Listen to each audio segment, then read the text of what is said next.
Rampuria station. लोग इसे बस एक छोटा सा ठहरा हुआ प्लेटफॉर्म कहते हैं। दिन में ट्रेनें आती जाती रहती हैं, आवाजें गूंजती हैं, पर रात में ये जगह जिंदा नहीं लगती, बस भूत बन जाती है।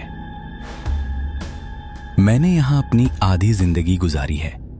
रेलवे का छोटा कर्मचारी हूं। टिकट चेक करने, रिकॉर्ड रखने और कभी कभी पटरियों की निगरानी करने का काम करता हूं। लेकिन आज जो मैं तुम्हें बताने जा रहा हूं वो सिर्फ एक घटना नहीं, एक डरावनी सच्चाई है। और हां, इस कहानी में मैं अकेला नहीं हूं। मेरे साथ अर्जुन भी है, जो यहां काम करता था। मेरी ही तरह साधारण इंसान, लेकिन दिल से थोड़ा मजबूत। रात का समय था, गर्मी का मौसम, लेकिन अजीब सी ठंड हवा में घुली हुई थी। चारों तरफ सन्नाटा, बस पटरियों पर कभी कभार किसी पुराने लोहे के टुकड़े की खट की आवाज। स्टेशन की घड़ी टिक टिक करती रहती। कोई रोशनी नहीं, सिर्फ चांदनी थी जो प्लेटफॉर्म पर बिखर जाती। उस रात मेरी ड्यूटी थी। अर्जुन मेरे साथ ही था। हम दोनों स्टेशन मास्टर की छोटी सी कैबिन में बैठे थे। बाहर की हवा गहरी और भारी थी, जैसे सांस लेने में भी डर लगे। सुरेश भाई, ये जगह रात में और भी वीरान लगती है। दिन में सब ठीक रहता है, लेकिन जैसे ही अंधेरा फैलता है लगता है कोई देख रहा हो। मैंने उसकी तरफ देखा। उसकी आंखें बाहर के प्लेटफॉर्म पर जमी थीं, जैसे कोई परछाई तलाश रहा हो। यह पहली बार नहीं था जब अर्जुन ने ऐसा कहा। यहां हर नया आदमी यही महसूस करता है। औरतें, बच्चे तो दूर, कई रेलवे के कर्मचारी भी रात की शिफ्ट से बचते थे। लेकिन हमें तो नौकरी करनी थी। डर से पेट नहीं भरता। उस रात का माहौल और गाढ़ा था। दूर दूर तक सन्नाटा और बीच बीच में हवा का झोंका, जो खाली प्लेटफॉर्म पर हुस की आवाज कर जाता। अचानक मुझे लगा कि पटरियों के उस पार कोई खड़ा है। लाल रंग का आभास, पर धुंधला सा। मैंने पलकें झपकाई, कुछ नहीं, खाली प्लेटफॉर्म। शुरू में मैंने सोचा आंखों का धोखा होगा, लेकिन अर्जुन की सांसें तेज हो चुकी थी। तुमने देखा? कोई खड़ा था वहां। मैंने जवाब नहीं दिया, लेकिन दिल जोर से धड़क रहा था। कांच की खिड़की से प्लेटफॉर्म का आधा हिस्सा दिख रहा था। पटरियों के पास एक टूटी हुई बेंच थी। अक्सर वहीं चूहे भागते दौड़ते रहते थे, लेकिन उस रात वहां कोई इंसानी आभास था। धीरे धीरे लाल रंग और साफ होने लगा। एक औरत लाल साड़ी में लिपटी हुई। उसके बाल हवा में उड़ नहीं रहे थे, बस कंधों से लटक कर चुपचाप झूल रहे थे। और उसकी आंखें गहरी लाल, जैसे अंगारे बुझते नहीं, बस जलते जा रहे हों। मैंने कई बार इस स्टेशन पर अजीब चीजें महसूस की थी, पर उस रात पहली बार मैंने उसे देखा। लाल साड़ी वाली औरत। अर्जुन का चेहरा पीला पड़ चुका था। ये कौन है? यहाँ इस वक्त कोई और कैसे हो सकता है? मैं कुछ नहीं बोला, बस आंखें उसी पर गड़ी थीं। वो औरत धीरे धीरे बेंच के पास से उठी और प्लेटफॉर्म पर चलने लगी। उसके कदमों की कोई आवाज नहीं थी, बस चुप्पी, इतनी गहरी कि कानों में गूंजने लगे। उसका हर कदम जैसे हमारे दिलों पर चोट कर रहा था। न कोई हड़बड़ी, न कोई डर, बस ठंडा सन्नाटा और उसकी लाल आंखें। हम दोनों हिल भी नहीं पा रहे थे। कैबिन की खिड़की के उस पार वो औरत सीधी हमारी तरफ देख रही थी, और अचानक वो रुक गई। उसकी नजरें सीधे मेरी आंखों में गड़ी। मेरे गले में जैसे किसी ने पत्थर रख दिया हो। सांस लेना मुश्किल हो गया। भाई, ये हमें ही देख रही है। वो औरत हल्की सी मुस्कुराई। एक मुस्कान जिसमें ना कोई खुशी थी, ना कोई इंसानियत, बस ठंडी, खौफनाक, तिरछी मुस्कान। उस मुस्कान में मैंने मौत की ठंडक देखी। प्लेटफॉर्म पर घड़ी टिक टिक करती रही। हमारी सांसें तेज होती गईं। फिर अचानक वो औरत मुड़ी और पटरियों की तरफ बढ़ने लगी, लेकिन उसके पांव जमीन को छू नहीं रहे थे। वो जैसे हवा पर सरक रही थी।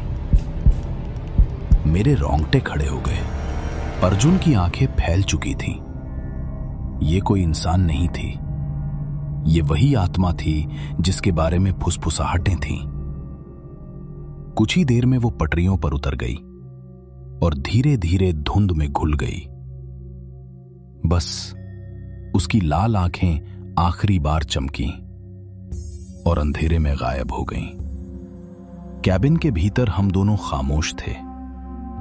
ना कोई चीख, ना कोई आवाज, सिर्फ दिल की धड़कनें। ये औरत कौन थी सुरेश भाई?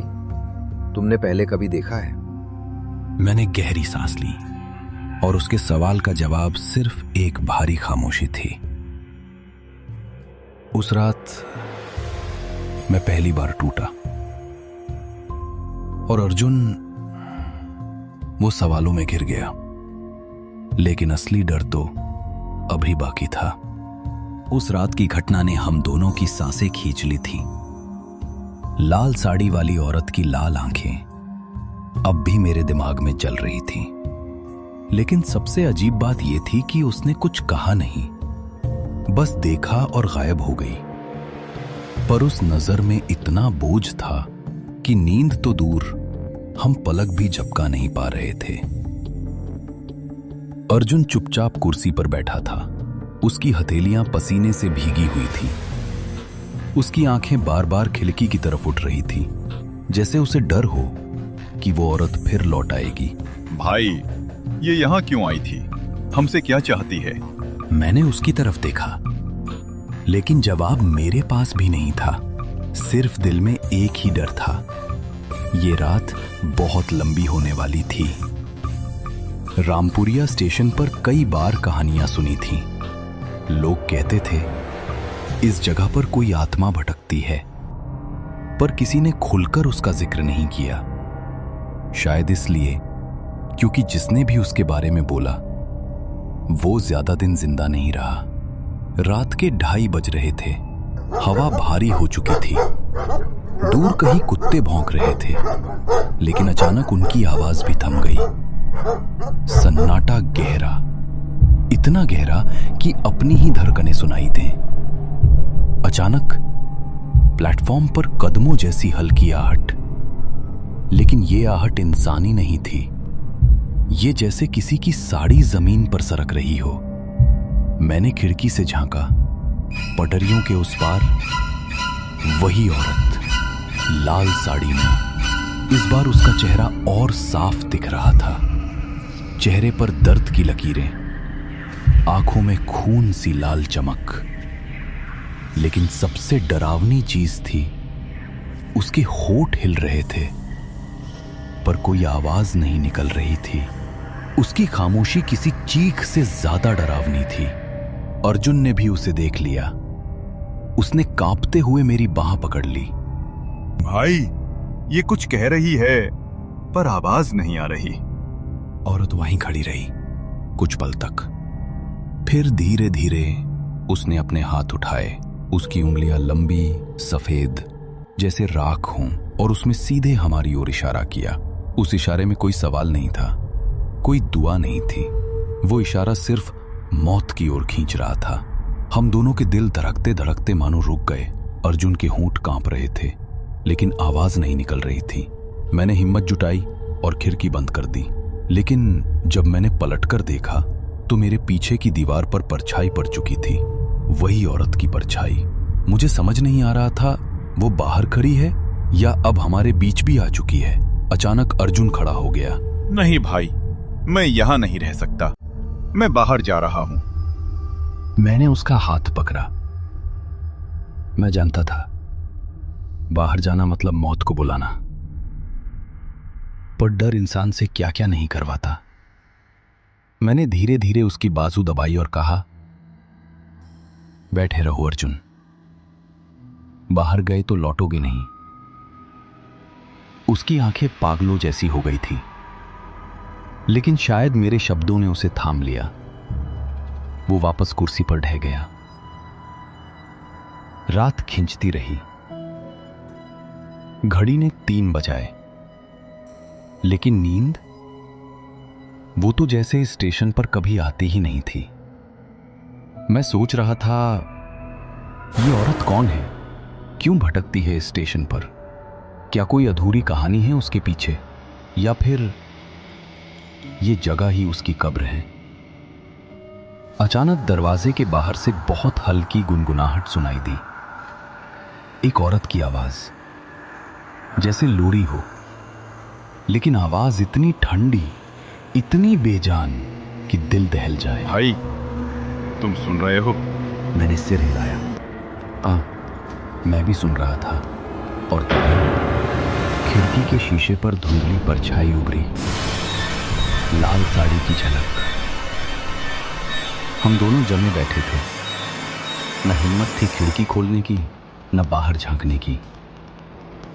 उस वक्त मैंने समझ लिया, ये औरत सिर्फ दिखाई नहीं देती, ये हमें महसूस भी कराती है कि वो पास है, इतना पास कि सांसों तक में उसका साया उतर जाए। कुछ ही देर बाद वो गुनगुनाहट थम गई। सन्नाटा और भारी हो गया। अर्जुन धीरे धीरे कुर्सी से उठ खड़ा हुआ। उसकी आंखें कहीं खाली में गड़ी थी। भाई, वो मुझे बुला रही है, मैं जा रहा हूं। मेरे शरीर में बिजली सी दौड़ गई। मैंने झटके से उसका हाथ पकड़ा। अर्जुन, होश में आ, वो आत्मा है, इंसान नहीं। लेकिन अर्जुन की आंखें लाल हो चुकी थीं, जैसे किसी और के काबू में हो। मुझे पहली बार एहसास हुआ, ये औरत सिर्फ दिखती ही नहीं, ये अपने शिकार को अपने वश में भी कर लेती है। मैंने पूरी ताकत से अर्जुन को झकझोरा। वो हिल गया और जैसे नींद से जागा। उसने मेरी ओर देखा, आंखें डरी हुई, पर अब थोड़ी होश में। भाई, मुझे लगा उसने मेरे कान में कुछ कहा, मुझे खींच रही थी। मैंने उसकी पीठ थपथपाई।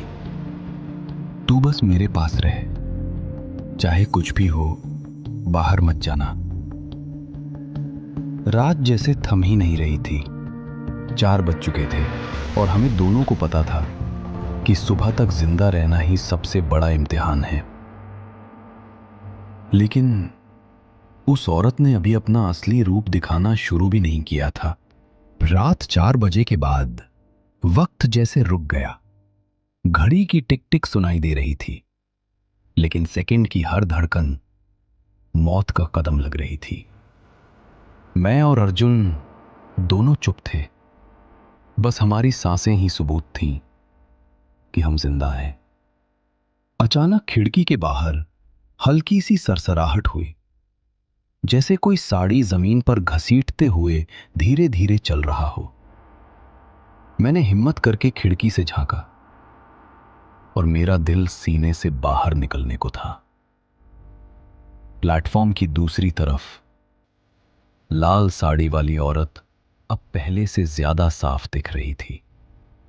उसका चेहरा आधा जला हुआ था, त्वचा जगह जगह से काली पड़ चुकी थी और गाल से लटकते मांस के टुकड़े हवा में हिल रहे थे। पर सबसे भयानक थीं उसकी आंखें, खून सी लाल, गहरी, जैसे कोई अंधेरा कुआं जिसमें गिरने से कोई लौट कर नहीं आएगा। उसके चेहरे पर न इंसानियत थी न जिंदगी, बस बदला और खालीपन। अर्जुन भी अब खड़ा हो चुका था। उसके होंठ कांप रहे थे। भाई, वो और करीब आ रही है, हमें देख रही है। हाँ, उसकी नजरें सीधे हम पर जमी थी, बिना पलक झपकाए। वो धीरे धीरे प्लेटफॉर्म पार कर रही थी। उसके पांव फिर से जमीन को छू नहीं रहे थे, जैसे हवा पर तैर रही हो। मैंने तुरंत खिड़की बंद कर दी, लेकिन बंद करने से क्या होता? कैबिन की दीवारें भी अब ठंडी पड़ने लगी, जैसे भीतर कोई परछाई समा रही हो। उस वक्त मैंने महसूस किया, ये आत्मा अब सिर्फ बाहर नहीं थी, ये हमारे चारों ओर घूम रही थी। अचानक अर्जुन ने मेरी ओर देखा। उसकी आंखें डरी हुई थी, लेकिन उनमें कुछ और भी था। भाई, मेरे कान में कोई फुसफुसा रहा है, कह रहा है बाहर आओ, बाहर आओ। मेरा खून जम गया। मैंने उसका कंधा पकड़ा और झकझोर दिया। सुन, ध्यान से सुन। वो तुझे अपने वश में करना चाहती है। बाहर गया तो वापस नहीं आएगा। अर्जुन के होंठ थरथरा रहे थे। उसकी आंखें कहीं शून्य में गड़ी थीं। मैंने देखा, उसके कान के पास जैसे लाल साड़ी का एक कोना लहरा रहा था, पर खिड़की बंद थी। ये औरत सिर्फ दिखाई नहीं देती, ये हमारे भीतर घुसकर हमें तोड़ देती है। अचानक कमरे में बहुत ठंडी हवा का झोंका चला। हम दोनों कांप उठे और फिर पीछे दीवार पर छाया उभरी। लंबी, टेढ़ी मेढ़ी छाया, लाल साड़ी वाली औरत की। उसकी परछाई दीवार से अलग होकर हिलने लगी, जैसे कोई जीवित चीज हो। भाई, वो अंदर आ गई। मैंने उसकी बांह कसकर पकड़ी। दिल जोर से धड़क रहा था, लेकिन डर के बावजूद मैं जानता था हमें हिम्मत नहीं हारनी है। उस औरत ने अब हमें अपना शिकार बना लिया था। वो चाहती थी कि हम टूट जाएं और खुद चलकर उसके पास पहुंच जाएं। मिनट बीतते गए। परछाई दीवार से हटकर छत तक फैल गई, कभी हमारे पीछे, कभी हमारे सामने। और तभी अचानक खिड़की का शीशा खुद ब खुद धुंधला हो गया। उस पर उभरा खून जैसा लाल निशान, 4 उंगलियों के, जैसे किसी ने बाहर से खून में डूबी उंगलियां रख दी हों। मेरी सांसें वहीं अटक गईं। उसके खून भरे हाथ अब हमें छूने को थे। अर्जुन का चेहरा बिल्कुल सफेद हो चुका था। भाई, वो हमें छोड़ने वाली नहीं है। मैंने उसकी तरफ देखा और पहली बार मुझे भी यकीन हो गया कि शायद ये हमारी आखिरी ड्यूटी है। लेकिन अचानक स्टेशन की घड़ी ने 5 बजाए। टिक टिक टिक। और उसी पल वो परछाई धीरे धीरे पीछे हटने लगी। खिड़की पर बने लाल निशान धुंधले पड़ गए। शायद ये आत्मा सूरज की पहली किरण से डरती थी। शायद इसलिए वो हर रात आती थी और भोर से पहले गायब हो जाती थी। हम दोनों वहीं बैठे रहे, थके, डरे, पसीने से तर। अर्जुन कांपते हुए बोला, भाई, ये औरत हमें क्यों सताती है? इसका क्या राज है? मैंने गहरी सांस ली। मेरे पास कोई जवाब नहीं था, लेकिन इतना जरूर समझ आया, ये आत्मा सिर्फ दिखाई देने के लिए नहीं आती। ये हमें अपनी कहानी सुनाना चाहती है। रात बीत गई थी। 5 बज चुके थे और आसमान हल्का सा नीला होने लगा था, लेकिन हमारी आंखों से नींद कोसों दूर थी। अर्जुन थरथराते हुए दीवार से टिक गया और मैं बस चुपचाप घड़ी की सुइयों को घूरता रहा। सुबह की हल्की रोशनी प्लेटफॉर्म पर फैली, पर उस रोशनी में भी स्टेशन वीरान था। कोई इंसान नहीं, कोई आवाज नहीं, लेकिन मेरे भीतर अब भी उसकी लाल आंखें जल रही थीं। अगली रात फिर ड्यूटी हमारी ही थी। मैं जानता था, हम चाहे कितना भी भागें, ये औरत हमें नहीं छोड़ेगी। अब सवाल ये था कि आखिर वो चाहती क्या है। रात ढलते ही वही सन्नाटा लौट आया। घड़ी ने 10 बजाए। हवा फिर से ठंडी और भारी हो चुकी थी। अर्जुन मेरे पास आकर बैठा। उसकी आंखें डरी हुई थीं, लेकिन उनमें जिज्ञासा भी थी। भाई, हम हर रात यहाँ बैठकर मरने का इंतजार नहीं कर सकते। हमें जानना होगा ये कौन है। उसकी बात सही थी। डरते डरते जीने से अच्छा था सच जानना। मैंने तय किया, आज हम उसका पीछा करेंगे। जहां ये हमें ले जाएगी, वहीं से इसका राज खुलेगा। रात गहराती गई। घड़ी ने 12 बजाए और तभी प्लेटफॉर्म की तरफ वही साड़ी घसीटने की आवाज। हम दोनों खिड़की के पास गए। हाँ, वही लाल साड़ी वाली औरत। इस बार उसका चेहरा आधा जला हुआ, आंखें खून जैसी लाल और होठों पर वही ठंडी मुस्कान। वो धीरे धीरे पटरियों की ओर बढ़ी। हम दोनों चुपचाप उसके पीछे हो लिए।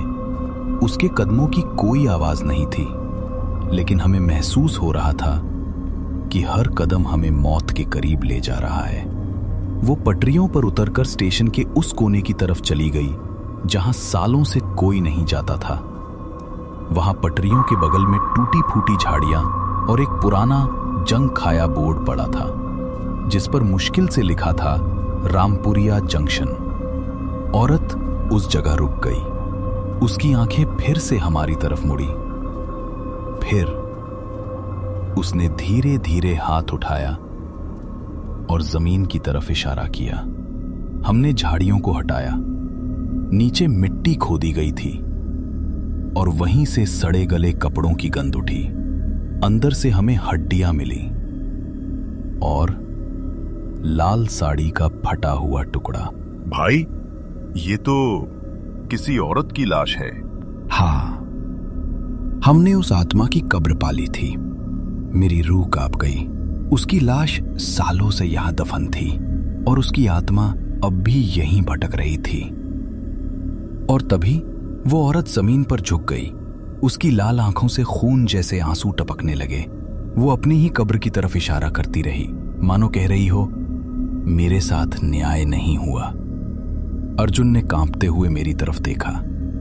भाई, इसका मतलब इसकी मौत यहां हुई थी। मैंने सिर झुका लिया। हाँ, यही सच था। शायद वो ट्रेन के नीचे आई थी, या शायद किसी ने उसे यहां मार कर दफना दिया था। जो भी हुआ, उसकी आत्मा चैन से नहीं थी। अचानक वो औरत चीख पड़ी। उसकी चीख हवा में नहीं, सीधे हमारे सीने में गूंजी, इतनी भयानक कि दिल फट जाए। उसके बाल हवा में बिखर गए। चेहरा और ज्यादा डरावना हो गया। वो धीरे धीरे हमारे करीब आने लगी। भाई, ये हमें मार डालेगी। मैंने आंखें बंद कर ली। हिम्मत जुटाकर उसके सामने खड़ा हो गया। तू जो भी है, तेरी मौत जैसे भी हुई, हम तेरा सच सबको बताएंगे। तेरा राज दबा नहीं रहेगा। एक पल को उसकी आंखें थम गई। उसके चेहरे पर वो ठंडी मुस्कान गायब हो गई और फिर अचानक उसका शरीर धुंध में बदलने लगा। धीरे धीरे वो हवा में घुल गई। बस लाल साड़ी का एक कोना जमीन पर गिरा और राख बनकर उड़ गया। उस रात पहली बार उसने हमें नहीं मारा। उसकी आत्मा मानो थोड़ी हल्की हो गई थी, लेकिन उसका दर्द, उसका खौफ अब भी स्टेशन पर बाकी है। सुबह होते ही हम दोनों ने स्टेशन मास्टर को सब बताया, लेकिन उन्होंने सिर्फ इतना कहा, ये सब पहले भी कई बार सुना है, लेकिन कोई सबूत नहीं। तुम दोनों अपनी ड्यूटी करो। और तभी मैंने समझ लिया, रामपुरिया स्टेशन पर जो हुआ, जो दिखा, उसका गवाह सिर्फ हम दोनों हैं। बाकी दुनिया इसे बस कहानी मानेगी। आज भी जब रात होती है, प्लेटफॉर्म पर सन्नाटा छा जाता है। लोग कहते हैं कभी कभी वहां लाल साड़ी का कोना हवा में लहराता दिखता है, और अगर किसी की नजर उसकी आंखों से मिल जाए तो वो आत्मा फिर चैन से सोने नहीं देती। मैं हूं सुरेश। यह है मेरी कहानी रामपुरिया स्टेशन की।